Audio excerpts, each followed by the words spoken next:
Bonjour, bienvenue dans le 7-8, votre émission pour terminer la journée de la meilleure des manières dans les Yvelines. Installez-vous confortablement dans votre canapé. Voici le sommaire. Son ascension s'est poursuivie cette année. L'Yvelinoise Émilie Boulard s'est installée en équipe de France féminine de rugby. L'arrière originaire de Rambouillet compte 11 sélections et 5 essais avec les Bleus, suffisant pour s'envoler en octobre en Nouvelle-Zélande et disputer la Coupe du Monde. Elle est notre invitée. C'est un emblème de Chanteloup-les-Vignes, la compagnie des contraires est au cœur d'un documentaire. La réalisatrice Léa Rinaldi retrace l'histoire de l'association fondée par Neuza Tomasi et nous avons assisté à l'avant-première à Versailles. Et puis nous nous envolerons dans le ciel yvelinois. L'aéroclub de Versailles propose des baptêmes de l'air et des vols d'initiation. Ça se passe à l'aérodrome de Saint-Cyr-l'École. Nos journalistes ont pu s'essayer au pilotage. Vous l'avez compris, plein de choses au menu de cette émission avec les journalistes de la rédaction de TV78 qui sont avec moi en plateau. Michael Elmidoro, bonjour. Bonjour. On va speaker l'anglish du côté d'une école à la sauce british tout à l'heure. Yes, of course. On prendra la direction de Croissy-sur-Seine pour parler de cette école qui s'appelle l'English, la British School. Voilà, tout simplement. En face de vous, on en parle tout à l'heure, et en face de vous, il y a Nicolas Dandry aussi de la rédaction. Bonjour Nicolas. À tous.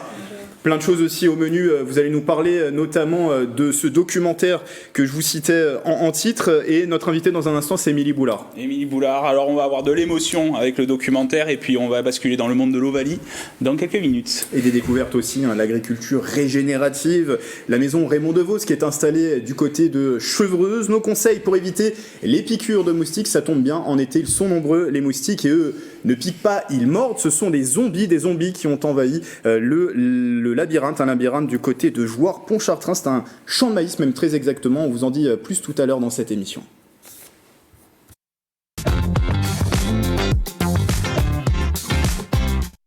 Mais avant cela, Mathilde Francou est avec nous. Bonjour Mathilde. Bonjour Grégory. Avec vous, on va voir les événements à ne pas manquer cet été sur le territoire des Yvelines. Il est tout beau, il est tout neuf. Cet été, les Yvelinois peuvent monter à bord d'un nouveau tramway, c'est le T13. Exactement Grégory. Inauguré officiellement début juillet, le nouveau tram T13 relie Saint-Cyr-l'École à Saint-Germain-en-Laye en 30 minutes.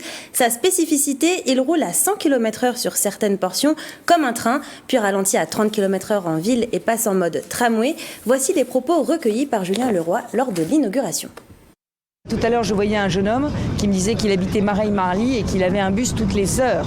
Là, il aura un tramway toutes les 10 minutes. Donc, vous imaginez, c'est de la pollution en moins, c'est de la qualité de vie en plus, et c'est, j'allais dire, la qualité de vie de la grande ville dans un département qui est beaucoup plus rural qu'urbain. L'inauguration a été perturbée par des riverains qui ont manifesté contre les nuisances sonores provoquées par le T13. Donc à propos de ce chantier qui est désormais terminé puisqu'il est effectif ce T13 dans les Yvelines. Alors il y a d'autres chantiers à venir cet été. Le département des Yvelines profite de cette période estivale pour réaliser des travaux sur ces routes. Au total, 69 chantiers dans 70 communes des Yvelines sont prévus cet été. Sécurisation, modernisation, aménagement. Le chantier phare de cet été, le pont de la 2e division blindée entre Maisons-Laffitte et Sartrouville sur la RD 308. Attention, ces travaux peuvent perturber vos trajets. Retrouvez la liste complète des chantiers sur le site du département. Plusieurs communes, elles, lancent leurs opérations d'été. Plein d'animations à prévoir. Jeux, sorties, ateliers. C'est partout et c'est pour tous les goûts d'ailleurs. Oui, Grégory, c'est le retour d'été en sable, par exemple à Montigny-le-Bretonneux. Pour les trappistes cet été, le programme est riche également, avec des semaines à thème comme les Jeux Olympiques ou encore Koh-Lanta. Les grandes villes du département comme les petites communes proposent des animations. Alors n'hésitez pas à vous rendre sur le site internet de votre ville pour avoir toutes les informations. 78, c'est le nombre de projections, de séances de cinéma qui seront proposées dans le cadre de l'opération Les Yvelines font leur cinéma, qui est de retour. 78 séances sont proposées dans 78 communes des Yvelines cet été. À partir du 19 août jusqu'au 17 septembre se succéderont des dessins animés, des comédies, des films d'aventure et j'en passe. Le tout en plein air et gratuitement. Pour connaître les lieux de projection et le programme, rendez-vous sur yveline-info.fr. La commanderie de 50 ans en Yvelines fête aussi le 7e art cet été. Effectivement, tous les jeudis jusqu'au 25 août, les visiteurs pourront découvrir ou redécouvrir un film sous un ciel étoilé. Au programme SOS Fantôme, L'Appel de la forêt ou encore l'animé Le Château ambulant. Là encore, c'est totalement gratuit. Plus d'informations sur le site de la commanderie. Enfin de la musique, quel style, Nicolas, Mickaël ? Bon, électro. Plus pop. Comme de par hasard. Pour le coup, un peu plus pop, mais j'aime bien le rap aussi. Bon, j'aurais dû terminer avec vous, Nicolas, parce que ça fait la transition électro, on termine en musique, après le cinéma, après toutes ces bonnes choses de la musique, avec le festival Electric Park qui sera aussi de retour cet été, à la fin de l'été. Ça pour le coup, Oui. même si ce n'est pas mon style de prédilection. Eh bien, 2 jours entiers de musique électro espacés sur 5 scènes au sein de l'île des Impressionnistes à Chatou, avec une cinquantaine d'artistes dont Bakermat, Martin Solveig, Mister Oiseau ou encore Zomboy. Il y en a pour tous les goûts. L'Electric Park se déroulera les 3 et 4 septembre. Merci Mathilde, on vous retrouve tout au long de cette émission pour une piqûre de rappel sur ces événements à ne pas manquer dans les Yvelines. Vous nous parlerez tout à l'heure aussi de cours de pilotage, parce que c'est possible dans les Yvelines du côté de l'aérodrome de Saint-Cyr-l'École. Mais avant cela, notre invitée Nicolas, elle joue au rugby, elle est internationale française et elle connaît une ascension qui s'est poursuivie en 2022. Oui, originaire de Rambouillet, Émilie Boulard a 23 ans aujourd'hui, 11 sélections avec le 15 de France féminin et déjà 5 essais sur 11 sélections. Et d'ailleurs, elle est rapide, elle est rapide sur le terrain mais aussi dans sa carrière. Pourquoi ? Parce que elle commence le rugby qu'en 2017. Ah oui. Elle est déjà âgée pour un joueur de rugby, et enfin relativement parlant, je veux dire, il y en a qui commencent plus tôt, mais elle commence le rugby en 2017 à Chilly-Mazarin, et puis 4 ans après, elle connaît sa première sélection avec le 15 de France féminin. C'était lors du tournoi des 6 Nations 2021, un premier match face au Pays de Galles. Et pour son premier match, elle inscrit 7 essais que vous allez voir à l'image.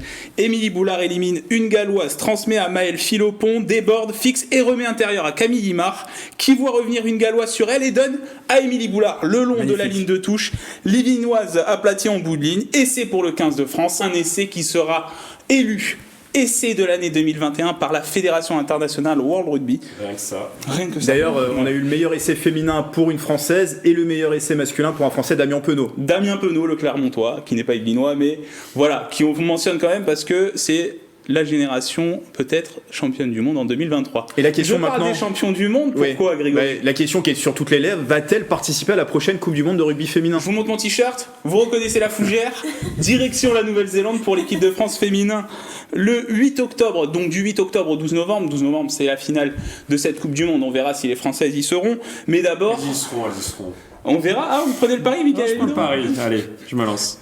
Et du coup, alors pour le moment, c'est pas sûr, mais Émilie Boulard a été présélectionnée pour participer à un stage de préparation à Marcoussis à partir du 18 juillet.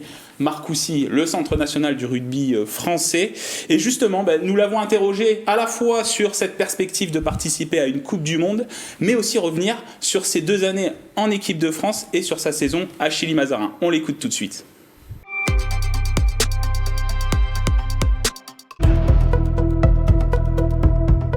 Grande fierté de faire partie de ce groupe élargi pour préparer la Coupe du Monde. C'est le genre d'événement qu'en tant que sportif, je pense, on attend tous dans une carrière, encore plus à l'âge que j'ai. J'ai 22 ans et je ne pensais pas que j'allais vivre ce genre d'événement à cet âge-là. Et après, là, oui, clairement, on va rentrer dans le bain. Là, ça va être une grosse préparation qui va commencer.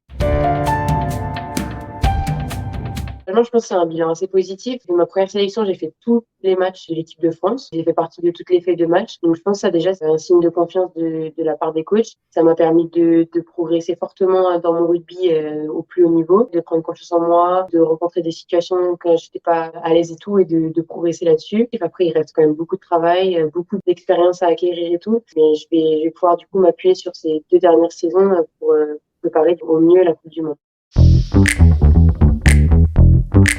Ça fait du coup 5 ans, j'avais jamais joué sur le grand terrain, j'avais jamais joué 80 minutes. Les coachs, les personnes que j'ai rencontrées à Chili, les coéquipières, c'est grâce à ça que je suis là où j'en suis actuellement, hyper reconnaissante de ce que j'ai vécu pendant ces 5 ans à Chili. J'ai décidé de quitter Chili du coup pour la saison prochaine. Je vais à Blagnac. Je pense que du coup, ce que Chili m'a apporté depuis ces 5 dernières années, c'est incroyable. Après là, je pense que pour les saisons à venir, j'ai fait le tour. J'ai décidé de partir dans un club du coup de plus haut de tableau, dans lequel je pourrais encore progresser, je pourrais me confronter à des joueuses qui jouent en équipe de France. Quand on dit du jeu debout en équipe de France, c'est toujours envie de jouer. En plus, on avait déjà marqué pas mal d'essais, mais on a envie de marquer plus, de faire plus, etc. Et là, c'est exactement ce qui s'est passé. Et bon, c'est moi qui l'ai marqué, ça aurait pu être quelqu'un d'autre, mais ouais, c'était quand même cool d'avoir cette récompense. Vivre une première sélection en tant que titulaire, c'était incroyable. De pouvoir marquer un essai, pareil, c'était une chance. Et après, qu'il soit élu meilleur essai, bah, pareil, c'est une reconnaissance pour toute l'équipe de France. Moi, particulièrement, parce que c'est moi qui ai aplati, mais c'est vraiment une super émotion, quoi, de marquer, de jouer, qu'en plus qu'il soit élu plus bel essai. Après, globalement, c'est une récompense quand même collective et individuelle, surtout quand on voit l'essai qui est marqué. Je pense que tous les joueuses trois quarts touchent le ballon. Et on remercie bien sûr Émilie Boulard pour sa disponibilité. On lui souhaite d'être sélectionnée parmi ces 33 joueuses à la Coupe du Monde. C'est ça. Vous y croyez? Petit tour de table. Oui, je pense qu'elle a le talent, elle a l'expérience acquise depuis ces 2 dernières saisons avec le 15 de France. Alors, c'est des tournois destination. C'est forcément des grosses équipes. L'Angleterre, qui est championne du monde en titre au niveau féminin dans le rugby. Donc voilà, elle s'est frottée déjà aux plus grandes. Il y aura un groupe relevé, on y croit, Mickaël? Franchement, après un essai comme elle a marqué dernièrement, qu'elle a été le plus bel essai de l'année, franchement, je la prends directement dans l'équipe de France. Il n'y a aucun souci et elle va gagner. Mathilde, Émilie Boulard sera-t-elle dans les sélectionnés pour la Coupe du Monde? Oui, non? Alors moi, je suis pas une experte du rugby, mais je dirais oui. Allez, je lui porte chance. Pour Fini Mouno, bien sûr, Issois, c'est tout le mal qu'on peut lui souhaiter. Au pays du rugby. Un pays que vous chérissez, c'est bien sûr la Nouvelle-Zélande. On va poursuivre cette émission en parlant d'une association emblématique de Chanteloup-Lévin, c'est la Compagnie des Contraires qui est au cœur d'un documentaire, un film réalisé par Léa Rinaldi. Pendant 4 ans, elle a tourné de nombreuses séquences avec les acteurs de cette compagnie, une immersion dans leur quotidien avec les réussites et aussi parfois des difficultés comme l'incendie du chapiteau de Chanteloup de cette Compagnie des Contraires, c'était en 2020. Nicolas Dandry, 2019, voilà. C'était en 2019, merci pour la précision Nicolas Dandry. Vous avez justement assisté à l'avant-première de ce documentaire, c'était en compagnie de Justine Brasier. Aujourd'hui, mercredi 6 juillet, à l'Académie équestre nationale du domaine de Versailles a eu lieu l'avant-première Le Repère des Contraires. C'est un documentaire de Léa Rinaldi sur la compagnie des Contraires qui est implantée à Chanteloup-Lévin et qui est portée par Néouza Thomasy. Bonjour à toutes les deux. Merci d'être avec nous. Alors, je me tourne déjà vers vous, Léa. Pourquoi ce documentaire? Si j'ai bien compris, c'est Néouza qui est venue vous voir. Oui, c'est Néouza qui est venue me voir dans ma société de production. Et elle est arrivée, il faut dire, parce qu'elle est arrivée comme un personnage, avec des bottes colorées, des plumes aux oreilles, et avec une détermination incroyable, en me disant qu'elle voulait documenter ce qui allait se passer au sein de Chanteloup-Lévin, et notamment la construction du nouveau chapiteau. Et au départ, j'ai trouvé ça quand même gonflé, mais moi j'adore les gens qui sont culottés, et évidemment je suis allée voir, je suis restée quelques temps en immersion. Et effectivement, quand on a la chance de voir ce qui se passe à l'intérieur du chapiteau et la magie qui s'opère, on a envie de témoigner. Et justement, là, vous parlez de magie. L'idée, ce témoignage, c'était de parler de la construction du chapiteau, mais aussi de l'équipe, de la renaissance de l'équipe. Alors, renaissance, non, parce qu'à la base, c'était une construction en dur. Il y avait juste la transformation du chapiteau des Néoussa en un chapiteau qui appartenait, en dur, qui allait appartenir à la mairie et dont Néoussa avait la résidence permanente. Mais non, moi ce qui m'intéressait, c'était le travail de Néoussa, son travail de mise en scène d'urgence, son rapport avec les enfants, l'évolution des enfants et tout le bien que ça leur apporte finalement là où il n'y a pas grand-chose. Et quand on donne accès à des enfants à la culture, au théâtre, à des activités comme le cirque qui est très mal connu, voilà, c'était ça qui m'intéressait. C'était plutôt le travail à l'intérieur. Après l'événement, la construction du chapiteau, c'était super pour suivre l'évolution et c'était une espèce de métaphore, la construction, l'évolution des enfants, la construction du chapiteau. Mais oui, c'était plutôt l'art en action que j'avais envie de suivre. Et justement, Néouza, ce documentaire, ça valorise votre travail finalement ? Mais ce documentaire, pour moi, le plus important, c'était de enregistrer une partie de l'histoire de la Compagnie des Contraires pour devenir une étude sociologique d'une communauté, Chanteloup-Lévin. C'était ça vraiment l'objectif quand je suis allée chercher cette merveilleuse cinéaste Léa Rinaldi pour aussi garder en mémoire une partie de l'histoire de la compagnie, de ma vie aussi évidemment, et comment la culture peut arriver dans un quartier et devenir quelque chose d'essentiel. Mais en même temps, en étant essentiel, être la cible de toutes les attaques possibles. Justement, je voulais vous demander, Léa, c'est un tournage qui a été long puisqu'il a duré 4 ans. Je crois que vous avez débuté en 2017. Pourquoi autant de temps pour un tournage finalement ? Alors, généralement, je prends beaucoup de temps, notamment dans les documentaires d'immersion, parce qu'il faut un temps d'adaptation, il faut connaître les enfants, il faut savoir qu'est-ce qu'on veut raconter, comment on veut le raconter. Et pour ça, je ne suis pas une journaliste d'investigation, je n'ai pas des questions précises, je n'ai pas un message à faire passer. Pour moi, il est important de prendre le temps de réfléchir, d'observer et de laisser vivre les choses. Voilà, moi je tourne en cinéma direct et c'est ce qui me semblait le plus juste dans cet environnement que je connaissais pas. Voilà, donc j'avais pas imposé un regard, j'avais pas imposé ma vision, j'ai laissé l'histoire s'écrire. Voilà. Et c'est que c'est vraiment magnifique dans le travail d'Eléa, c'est que elle arrive pour tourner la journée et on la voit plus. C'est comme si vraiment, elle a disparu en milieu, elle est là avec sa caméra, elle travaille, elle est très silencieuse et elle capte tout et nous on oublie qu'elle est là. Sa présence n'est pas du tout imposante et ça c'était merveilleux pour toute la population qui a peur de la caméra, qui a peur des images, etc. Ça s'est passé vraiment extrêmement bien. On va redire un petit mot sur la compagnie des contraires, juste pour préciser, votre objectif avec cette compagnie, c'était de, si j'ai bien compris encore une fois, amener des gens d'horizons différents, en même temps leur amener la culture, et on l'entend dans le documentaire, vous plantez finalement des petites graines dans la tête des gens et ça leur donne beaucoup d'idées. Et vous êtes un peu comme la deuxième maman en fait, de ces enfants avec qui vous travaillez. Est-ce que vous en rendez compte de ça, que vous êtes une force pour eux? Bien sûr, totalement. Je suis leur deuxième maman, oui, je suis ce qu'ils appellent la maman du chapiteau. Et on a un lien très fort, très affectif, parce que c'est vrai que je suis un être humain rigide dans le travail. J'ai une discipline qui est terrible parce qu'on est dans un quartier qui est difficile vraiment et qu'il faut donner des repères, il faut donner des limites constantes aux enfants. Mais derrière tout ça, il y a énormément d'amour et de bienveillance et ils le savent. Et je dis, j'ai plein d'enfants. J'ai une fille, Luana, mais j'ai plein d'enfants. Vous avez tous ces enfants. Je vais parler quand même, hein, vous en doutez, de l'incident qui s'est produit du coup pendant le tournage, l'incendie en fait du chapiteau. Je voulais savoir comment vous l'aviez vécu, puisque c'était vraiment pendant le tournage. Donc vous étiez là derrière votre caméra, vous étiez là parce qu'il y avait la compagnie. Comment vous l'avez vécu? Moi, j'étais au Brésil avec un groupe de chantelouvaises en train de faire un projet. On a su là-bas, avant de prendre l'avion, on a vu les images de l'incendie. J'ai vécu ça comme quelque chose de très dur, évidemment. C'est un grand traumatisme que nous avons vécu tous.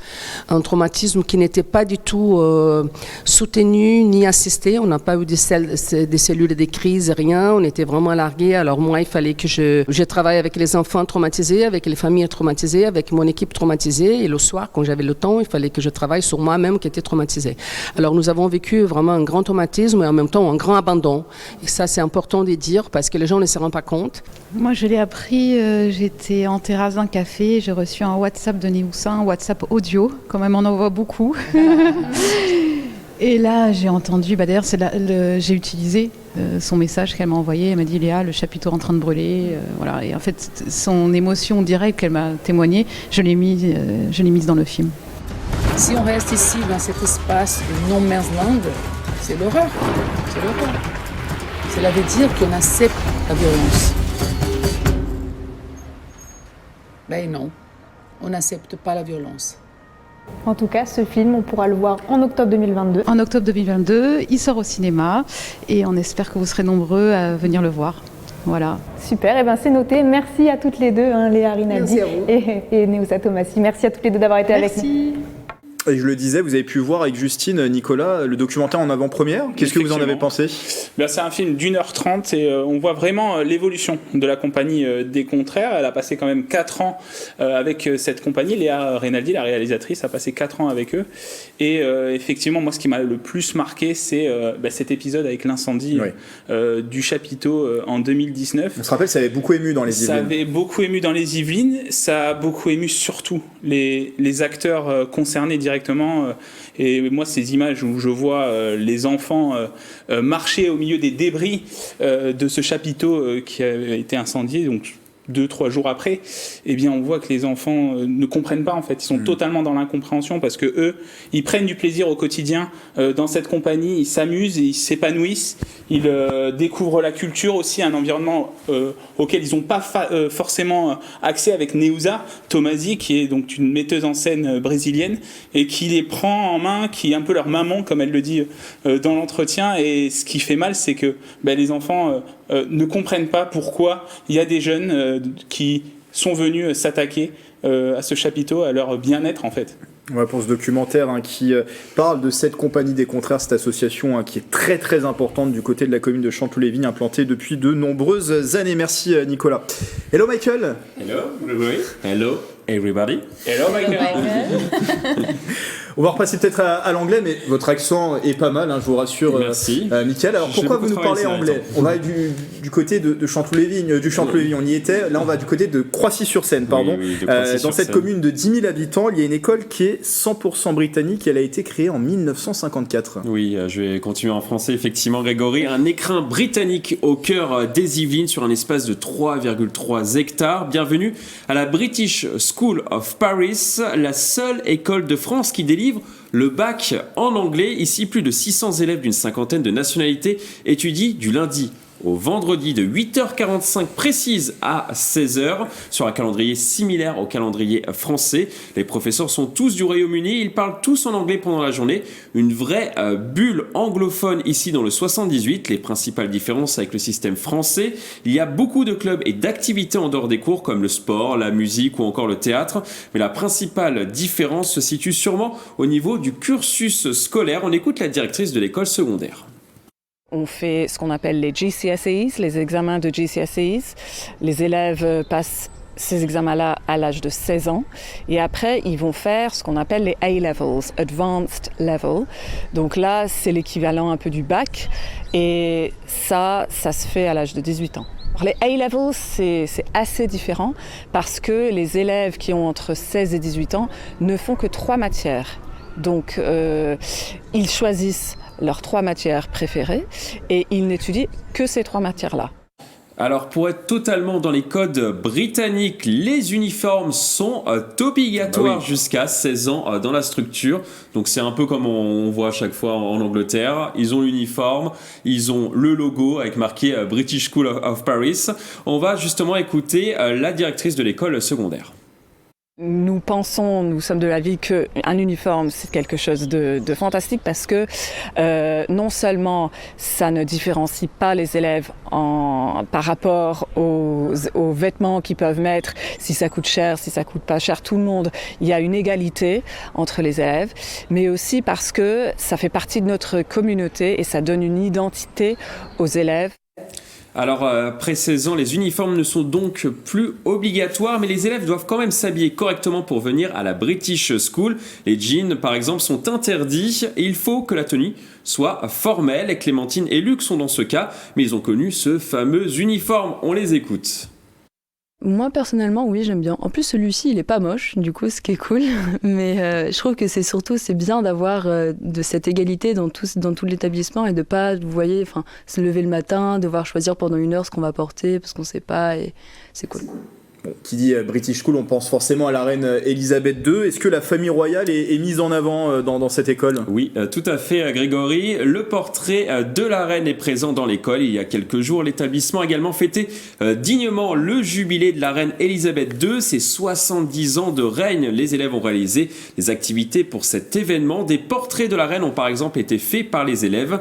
Il y a ce lien également avec les membres de la famille royale. La reine n'est jamais venue, mais plusieurs personnalités sont venues visiter l'établissement. C'est le cas de la duchesse de Gloucester en 2010, de la duchesse de Wessex et de la princesse de Galles, Lady Diana. Elle est venue le 9 novembre 1988. Sa photo a été affichée dans un bâtiment avec une plaque pour immortaliser ce moment. Et combien ça coûte d'étudier à l'école, dans une école à la sauce british du coup ? Alors si vous voulez inscrire votre enfant, les frais de scolarité vont de 18 000 € à 30 000 € selon le niveau.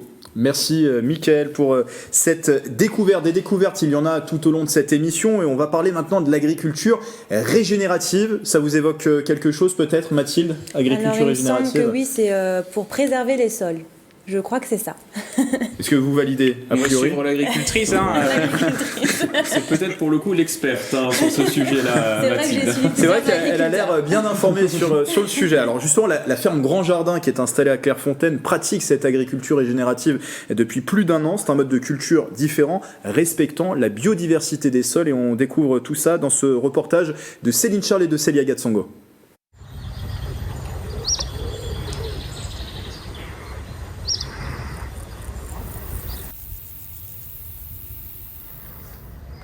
silencieux et paisible. C'est ce que souhaitait ce maraîcher bio. Il a lancé Grand Jardin en 2021 à Clairefontaine en Yvelines. Romain Viennois détient cette ferme centrée autour de l'agriculture biologique de moins d'1 hectare. Il y pratique l'agriculture régénérative. Ce qu'on essaie de mettre en place ici, c'est un système dans lequel le sol, mais aussi l'environnement dans lequel on est, s'améliore au fur et à mesure des années, en ayant plus de biodiversité, en ayant un sol qui est plus riche, à la fois en matière organique, mais aussi en diversité de la vie du sol, et donc d'arriver à recréer un cadre dont la richesse, on va dire, augmente au fur et à mesure des années. Un petit exemple de ce qu'on peut faire par exemple ici, ça va être là sur des haricots. On met en place un paillage organique. Alors organique, le mot peut faire peur, mais enfin c'est de l'herbe.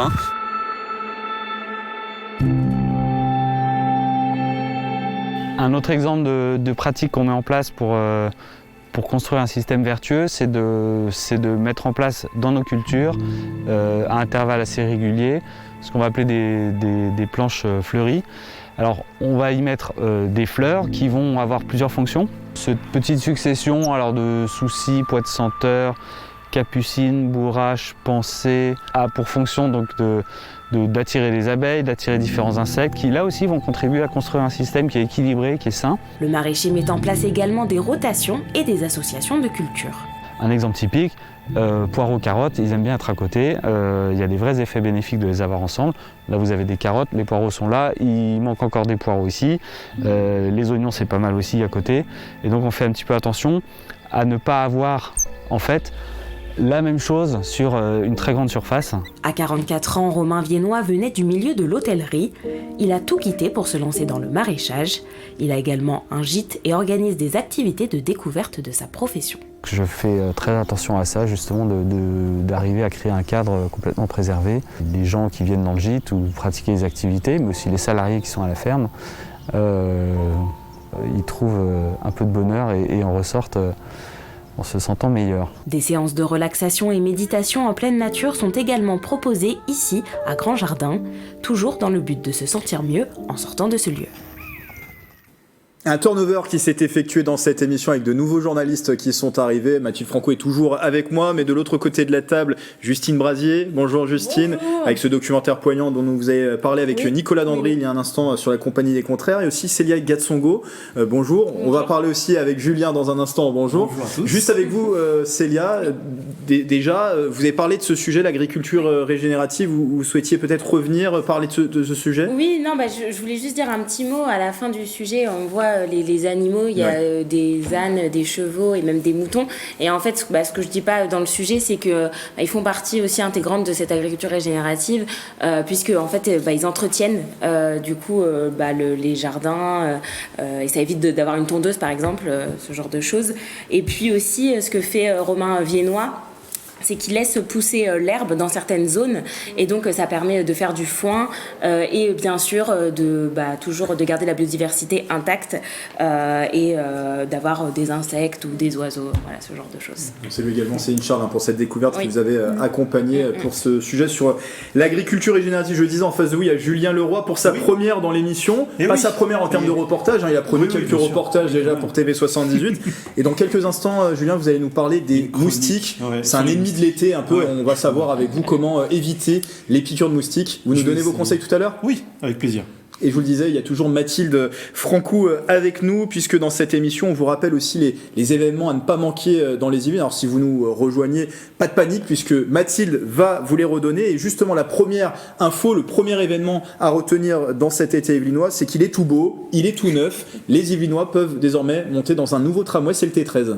Il a été inauguré officiellement début juillet. Le nouveau tram T13 relie Saint-Cyr-l'École à Saint-Germain-en-Laye en 30 minutes. Sa spécificité, il roule à 100 km/h sur certaines portions comme un train, puis ralentit à 30 km/h en ville et passe en mode tramway. Voici les propos recueillis par Julien Leroy lors de l'inauguration. Tout à l'heure, je voyais un jeune homme qui me disait qu'il habitait Mareil-Marly et qu'il avait un bus toutes les heures. Là, il aura un tramway toutes les 10 minutes. Donc, vous imaginez, c'est de la pollution en moins, c'est de la qualité de vie en plus, et c'est, j'allais dire, la qualité de vie de la grande ville dans un département qui est beaucoup plus rural qu'urbain. L'inauguration a été perturbée par des riverains qui ont manifesté contre les nuisances sonores provoquées par le T13. Le département des Yvelines qui profite de l'été pour réaliser ses travaux sur les routes départementales. Au total, 69 chantiers dans 70 communes des Yvelines sont prévus cet été. Sécurisation, modernisation, aménagement. Le chantier phare de cet été, le pont de la 2e division blindée entre Maisons-Laffitte et Sartrouville sur la RD 308. Attention, ces travaux peuvent perturber vos trajets. Retrouvez la liste complète des chantiers sur le site du département. On va pouvoir s'amuser également cet été puisque plusieurs communes lancent leurs opérations estivales avec à la clé des jeux, des sorties, des ateliers. C'est partout, c'est pour tous les goûts. Tout à fait, c'est le retour d'été en sable par exemple à Montigny-le-Bretonneux. Pour les trappistes cet été, le programme est riche également avec des semaines à thème comme les Jeux Olympiques ou encore Koh-Lanta. Les grandes villes du département comme les petites communes proposent des animations, alors n'hésitez pas à vous rendre sur le site internet de votre ville pour avoir toutes les informations. 78 projections de films sur grand écran, des projections de cinéma qui seront proposées dans le cadre de l'opération Les Yvelines font leur cinéma. Effectivement Grégory, 78 séances de cinéma sont proposées dans 78 communes des Yvelines cet été. À partir du 19 août jusqu'au 17 septembre se succéderont des dessins animés, des comédies, des films d'aventure et j'en passe. Le tout en plein air et gratuitement. Pour connaître les lieux de projection et le programme, rendez-vous sur yvelines-info.fr. Et la commanderie de 50 ans d'Yvelines fête aussi le 7e art d'ailleurs.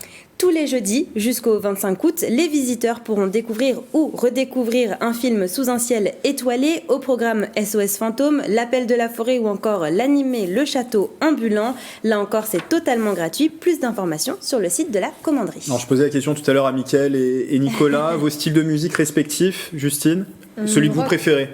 Pop rock. Pop rock, moi. Le rock. Ouais. Moi plutôt R&B. R&B. Ah ouais. J'aime bien. Saut année 2000 finalement. Exactement. Julien? Moi j'aime bien la variété française. Ouais, un peu old school des fois.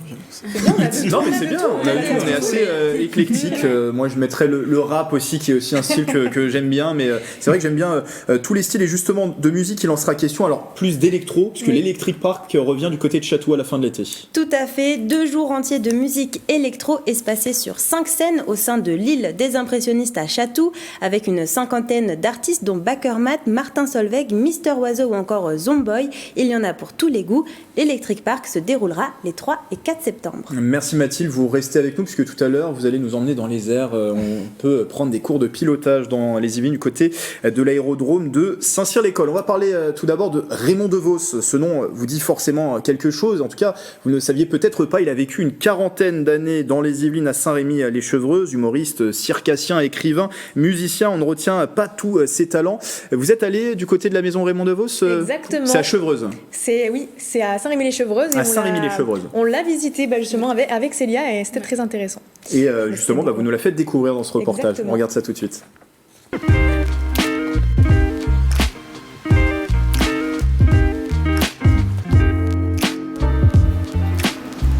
Bienvenue à la maison musée Raymond DeVos.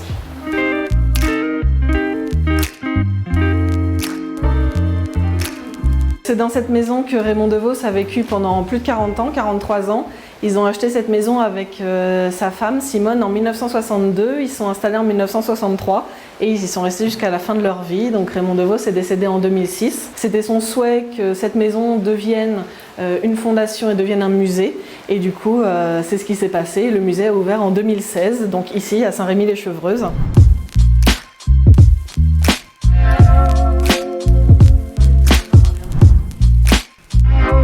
Ici, on est dans son salon, ce qui était son salon, avec quelques éléments d'origine. Vous avez le sol et puis vous avez aussi cette bibliothèque qui a été faite par lui, qui a la forme d'un petit théâtre de la Commedia dell'Arte. Et vous retrouvez une petite partie de ses livres. Et notamment, vous retrouvez aussi son meilleur ami, Georges Brassens. Ici, vous avez quelques jouets du monde du cirque. Raymond DeVos a découvert le cirque quand il était enfant, à l'âge de 4-5 ans, avec son père et ses frères, et il s'en est jamais remis. Il aimait tout dans le cirque, et notamment les disciplines sportives du cirque. Il a beaucoup pratiqué ces disciplines, et en fait Raymond DeVos était un homme assez sportif, malgré son apparence, et il a beaucoup pratiqué. Il était funambule, il marchait sur les mains jusqu'à plus de 40 ans, et il a fait du trampoline jusqu'à 80 ans. Donc voilà, ça lui a beaucoup servi aussi dans son art sur scène. Ici, on retrouve derrière le rideau la loge de Raymond DeVos avec toutes ses affaires reconstituées à l'identique. Raymond DeVos était très ritualisé avant de monter sur scène, il était très anxieux, il avait un trac immense. C'était très important pour lui d'avoir toutes ses affaires positionnées comme ça. Et notamment dans cette boîte à œufs avec ses nez de clown, il avait un petit rituel, c'est qu'il fallait essayer les 6 nez avant de choisir lequel était le bon pour le spectacle du soir, alors qu'ils sont tous identiques. Ici, on est dans la salle de musique avec tous les instruments dont Raymond DeVos jouait sur scène. Il était passionné par les instruments de musique. La musique a toujours fait partie de sa vie depuis qu'il était enfant grâce à ses parents. Lui, ses 3 instruments préférés, c'était la guitare, la clarinette et le piano. Et ce qu'il adorait aussi avec les instruments de musique, c'était les bricoler, les tordre un peu dans tous les sens. Et donc, notamment, vous avez cette clarinette molle, qui est une clarinette fabriquée avec un tuyau d'arrosage en caoutchouc. Et puis aussi ce corps de chasse qui était né d'une boutade de Georges Brassens, qui, en parlant de quelqu'un d'autre, disait qu'il avait un souffle à dérouler un corps de chasse. Du coup, Raymond DeVos s'était dit comment est-ce qu'on peut transformer ça en quelque chose d'intéressant, et donc il a pris un pavillon, une embouchure, et il les a reliés par un câble de gazinière peint en doré. Ça s'est pas tout à fait déroulé comme je pensais. On est ici dans le grenier de Raymond DeVos, c'était sa pièce, son espace, son antre en fait. Et il venait ici pour créer, pour se faire des journées entières de création. Et vous retrouvez en fait tout son bazar créatif qui était essentiel pour lui. L'avoir sous les yeux, c'était très important pour, comme il disait, partir du sol, du quotidien, pour ensuite s'élever dans l'imaginaire. Raymond DeVos, en fait, c'était un homme passionné qui aimait tout l'intéressait, tout venait nourrir son univers, son imaginaire. Il aurait voulu avoir plusieurs vies, en fait. Il estimait que sa vie était trop courte, il aurait voulu tout apprendre, et notamment les instruments de musique. Raymond DeVos, c'était un musicien, mais c'était aussi un écrivain, un humoriste, un circassien. Il était tout ça à la fois, et on l'oublie parfois parce que tout ça, ça formait en fait la totalité de son imaginaire. La première chose qui me vient quand j'entends le nom Raymond DeVos, ça m'évoque tout de suite l'humoriste, mais ça a été rappelé, ses différentes facettes. Il a été finalement l'homme de plusieurs cultures, il a en tout cas exercé dans différents domaines. Exactement, il faut bien le dire, c'est pour ça justement qu'on a voulu faire découvrir ça aux Yvelinois et puis même à tous. C'est qu'en fait, pareil que vous Grégory, moi j'avoue je connaissais l'humoriste, mais en fait il est énormément de choses, je ne savais pas que c'était un sportif vraiment, il jouait au trampoline jusqu'à 80 ans quand même, il faut le savoir. Enfin il faisait du trampoline. Donc voilà, humoriste, musicien, circassien, et en fait c'était quelqu'un d'accompli. Il faut savoir que d'ailleurs quand il partait en vacances, il partait 3 jours. Après il en avait marre, il fallait qu'il retourne apprendre. Et c'est ce qu'on apprend, et du coup ce qui est bien, c'est qu'à travers la maison où il a vécu, on l'a entendu dans le reportage, et ben en fait on visite ces différentes facettes. Vous l'avez vu, la pièce avec la 40aine d'instruments de musique, c'est ces instruments de musique, on découvre j'appelle ça le grenier, le 3e étage, où il y a toutes ces affaires, et voilà. Et en fait, même, c'est une Madeleine de Proust pour ceux qui l'ont suivi. On retrouve des objets, des sketchs et tout ça. Et même pour les personnes qui connaissent moins, comme j'avoue, moi, par exemple, c'est hyper intéressant. C'est hyper intéressant sur place. Je sais pas. On rentre dans son intimité, finalement. Ouais, c'était très intéressant. Ouais. Et oui, comme tu l'as dit, la maison musée, en fait... Il faudrait suivre la visite guidée parce que on apprend beaucoup de choses, notamment de nombreuses anecdotes. Il faut savoir dans le grenier, on va dire, le 3e étage, il avait un petit lit. Alors c'était un très grand sportif, mais bon, il pouvait quand même pas trop descendre du 1er au 2e, donc voilà. Et puis d'autres petites anecdotes comme ça. On n'a pas vu, il y avait le bureau aussi, donc une pièce aussi assez centrale pour lui. Et en fait, il était passionné du dictionnaire et tous les jours il regardait le dictionnaire. À vous écouter, ça donne envie d'aller visiter cette maison. Honnêtement, je vous le conseille. En plus, il y a toutes ces récompenses, c'est vraiment, on regarde ça avec des yeux d'enfant. C'est une très belle idée de sortie à Saint-Rémy-les-Chevreuses, cette maison à la découverte de Raymond DeVos. Alors, bien sûr, l'été, on pense avant tout à la détente, on peut aller se balader, aller en extérieur, Julien, sauf que l'été, c'est aussi son lot d'inconvénients. Il y a un ennemi, moi, que j'identifie pour l'été, c'est le moustique. Il bourdonne la nuit, il est près de notre oreille à la nuit, nous empêche de dormir. Le moustique, c'est notre ennemi par excellence. Justement, avec vous, on va voir comment les éviter. Vous êtes un peu notre sauveur dans cette émission, faut le dire. Je vais essayer de vous donner quelques astuces. Ouais. Alors on entend souvent, d'ailleurs je sais pas si vous l'avez entendu autour de la table, petit tour de table, tu t'es fait piquer parce que t'as le sang sucré, t'as la peau sucrée, est-ce que c'est... Oui, le sang sucré. Le sang sucré, on vous l'a dit ? Tu viens de manger du sucre ou des choses comme ça, ouais. Non, ça c'est faux, c'est une croyance commune, mais qui n'a aucun fondement scientifique. En fait, les moustiques, ils n'ont pas la possibilité de détecter la concentration de sucre dans le sang. Alors moi je le vois quand je fais du foot notamment, je me fais un peu plus piquer que les autres. Les autres alors mettent pas forcément de répulsif. Est-ce qu'il y a une explication du coup sur pourquoi une personne est plus sujette aux piqûres qu'une autre? Et ben en fait l'explication principale en fait c'est l'odeur de la transpiration. En fait les moustiques ont la possibilité de détecter grâce à un récepteur olfactif, c'est un radar à odeur en fait, ils peuvent détecter l'acide lactique qui est contenu dans la sueur. Et il faut savoir que notre corps envoie dans l'air des centaines de molécules olfactives. Et le moustique peut en détecter jusqu'à 150 sur le corps humain quand même. Ah oui. Donc vous sentez bon pour les moustiques, Greg.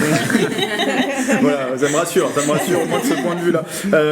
Justement, il n'y a pas que les odeurs corporelles qui attirent les moustiques. Non, il y a aussi le dioxyde de carbone dans notre qu'on expire en fait par la bouche. En fait, les moustiques peuvent détecter ces émissions de gaz jusqu'à 10 mètres de distance, voire même au-delà. Et en fait, il y a plusieurs facteurs qui peuvent augmenter cette concentration de gaz carbonique, notamment le surpoids ou encore la consommation d'alcool. Il faut arrêter d'expirer alors. Exactement. Et enfin, sachez que la température corporelle aussi, une température corporelle élevée, attirera davantage les moustiques. C'est aussi pour ça que les sportifs et les femmes enceintes sont davantage ciblés. Donc ça, c'est pour les causes de pourquoi on se fait piquer par les moustiques, pourquoi on attire les moustiques. Maintenant, des astuces. On a envie d'entendre quand même vos conseils, comment les éviter, les piqûres. Et tout d'abord, vous le savez sûrement, mais il faut éviter les sources d'eau stagnantes. Par exemple, sur le balcon, on a souvent des jardinières qui restent remplies d'eau après une averse, ou alors des seaux aussi, pareil, remplis d'eau. Ça, il faut éviter parce qu'en fait, c'est là-dedans que les femelles vont pondre leurs œufs à la surface de l'eau, tout simplement. Super. Donc ça explique pourquoi il y a des proliférations. À côté des rivières. Donc, voilà, et ça explique, c'est la raison. Il y a aussi, après, il y a aussi l'astuce d'appliquer des lotions répulsives sur la peau ou sur les vêtements. En fait, les agents actifs qui sont présents dans ces produits bloquent les récepteurs olfactifs des moustiques et donc vous n'êtes plus ciblé. Par contre, attention, c'est à éviter pour les femmes enceintes.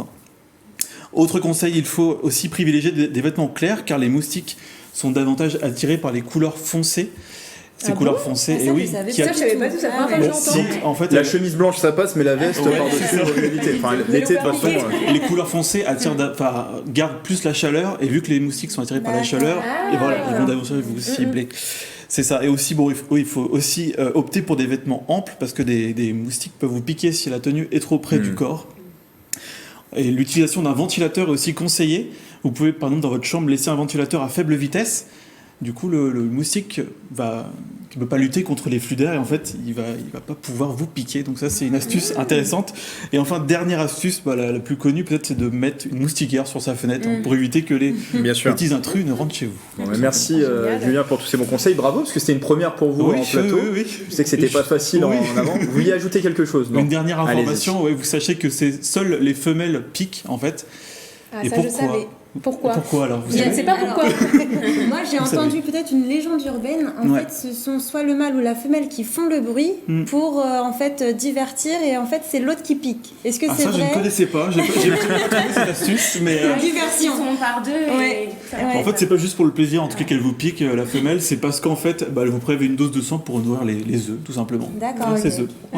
Voilà, plein de petits bons conseils pour passer son été plus sereinement. Voilà. Et l'été aussi, on fait pas mal de barbecue, il faut le dire. Donc on est en extérieur. Les barbecues, je sais pas, moi j'aime bien manger les petites merguez au barbecue, je sais pas pour vous. Chipolata, c'est brochette. Ouais, chipolata. Mathilde, barbecue. Moi je suis plutôt végétarienne, donc c'est plutôt des légumes. Des légumes, ça peut être très bon barbecue.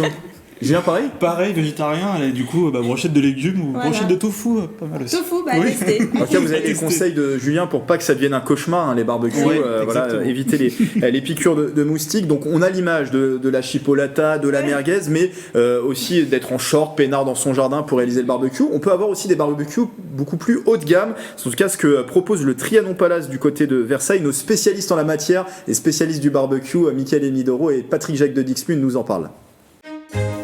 Ce soir, nous sommes au Waldorf Astoria Versailles Trianon Palace pour déguster un barbecue un peu particulier, le Trianon champêtre.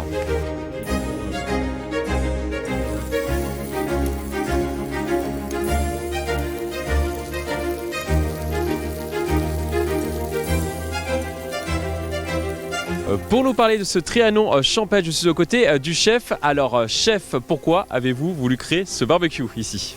Bonsoir, en fait c'était une belle occasion pour nous de travailler autour d'une offre barbecue en fait à notre terrasse du bar. C'est un endroit qui est très vivant tous les étés, donc de mettre en place une offre live cooking, de cuisiner devant les clients, je trouvais ça très intéressant d'apporter ça comme expérience au Waldorf Astoria Versailles.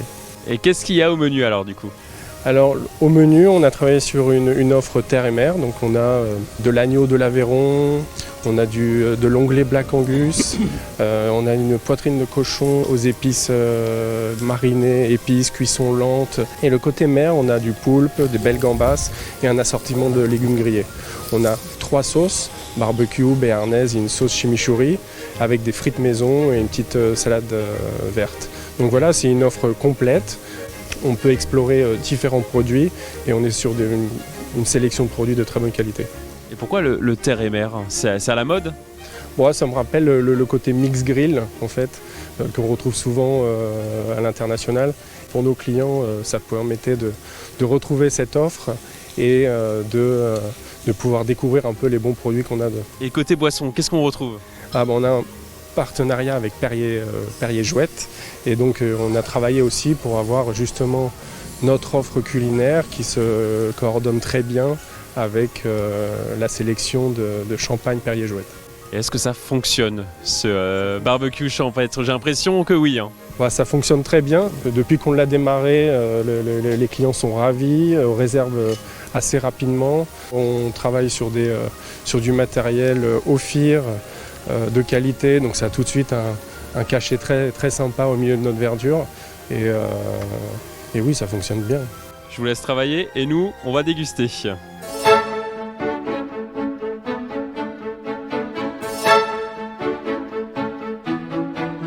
Et maintenant, c'est l'heure de déguster avec quelques bulles. Justement, qu'est-ce que vous me proposez ? Alors, on vous propose champagne, blonde blanc, Perrier Jouette. Écoutez, c'est très bien. Merci beaucoup de vous faire déguster. Très très bon, hein. C'est mon péché mignon.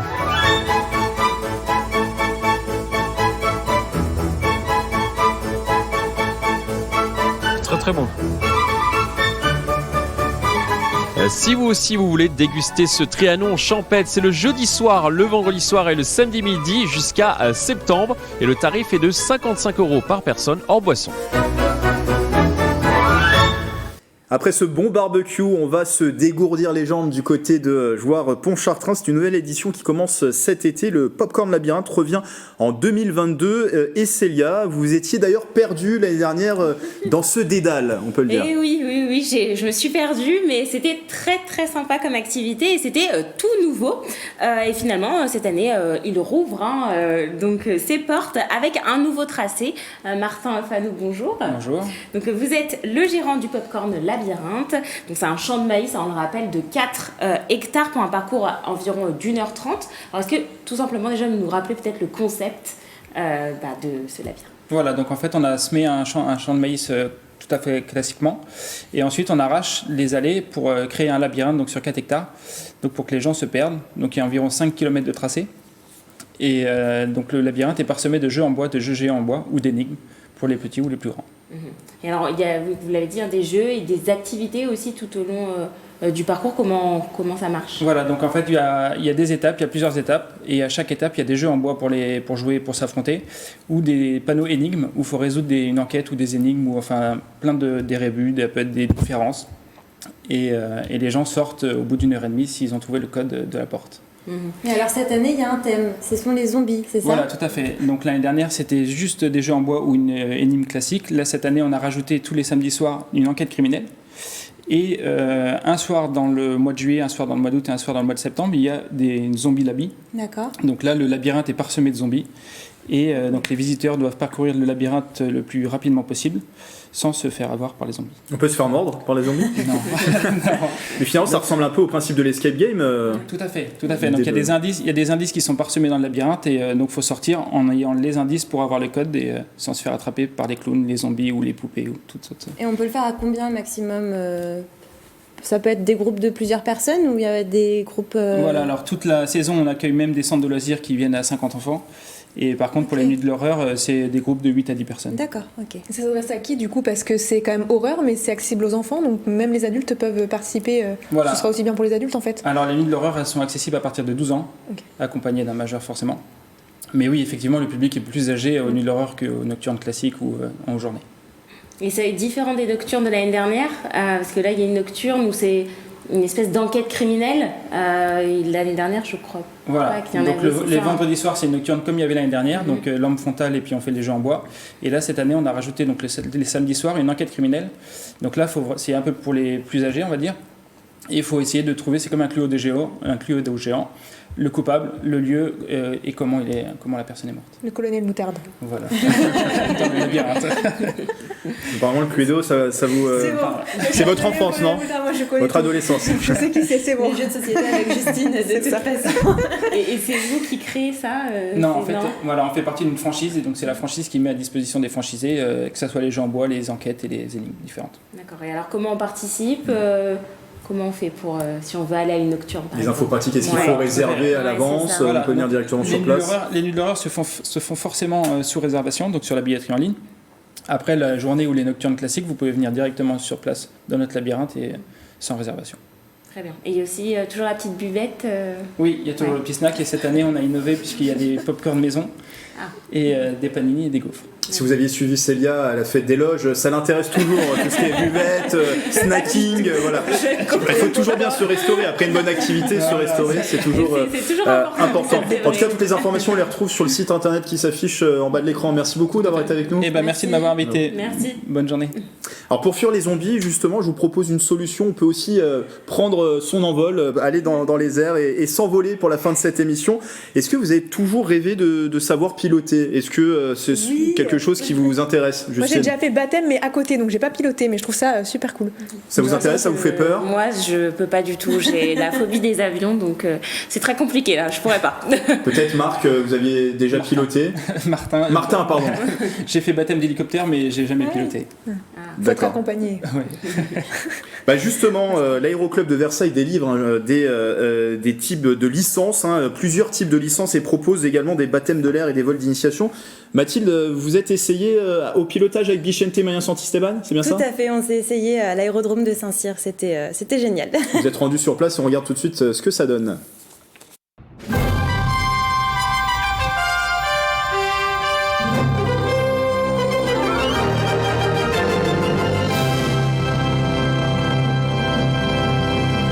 Je me trouve avec Sarah Benguevilla, bonjour. Bonjour. Alors vous êtes chef pilote adjointe de l'Aéroclub de Versailles. Derrière nous on a des avions. Oui. Ce sont des avions, ce ne sont pas des ULM. Non, ce sont effectivement des avions. Il faut savoir que c'est une association.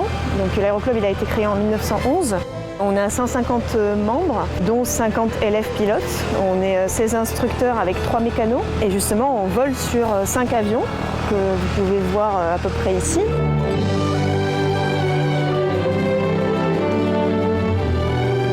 On a 3 Robin DR400 et 2 Sonaka 200, essentiellement pour de l'instruction.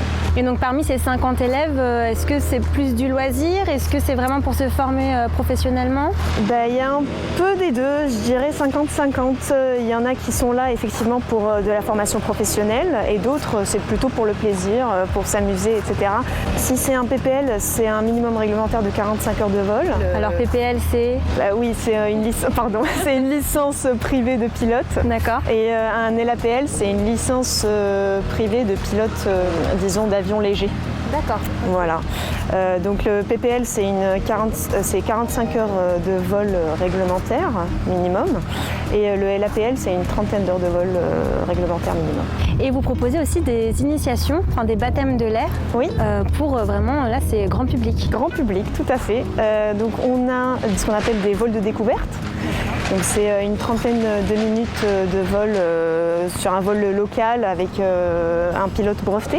On a aussi des vols d'initiation. À ce moment-là, c'est 30 minutes de vol dans un cadre d'instruction avec un instructeur où on prend vraiment les commandes et on s'initie à l'aviation légère. Et du coup, vous êtes aussi instructrice puisque vous allez partir pendant 1 heure avec un élève. Actuellement, avec mon élève, on est sur la partie navigation. Sur ce trajet aller-retour, on va voir quelques exercices, bien évidemment.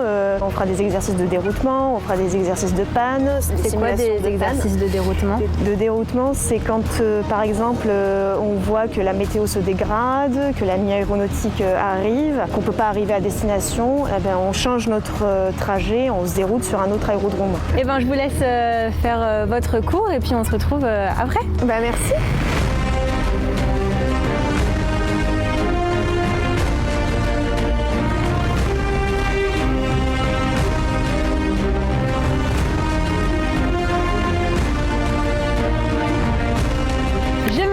Avec Claude, ça y est, il est prêt à partir en cours avec Sarah. Depuis combien de temps en fait vous êtes élève ici à l'Aéroclub de Versailles, Claude? Cela fait 3 ans que je suis à l'Aéroclub de Versailles. Progressivement, j'évolue dans le domaine du vol pour aboutir à décrocher la licence. Et pourquoi cette passion pour l'aviation? Passion pour l'aviation, en réalité, je réalise un rêve d'enfance. Oui. Voilà, il n'est jamais trop tard. Super, et ben on vous laisse faire votre séance et puis on espère que ça va bien se passer. Merci beaucoup. Et normalement, c'est bon vol. Et ben bon vol, Claude et Sarah. Merci.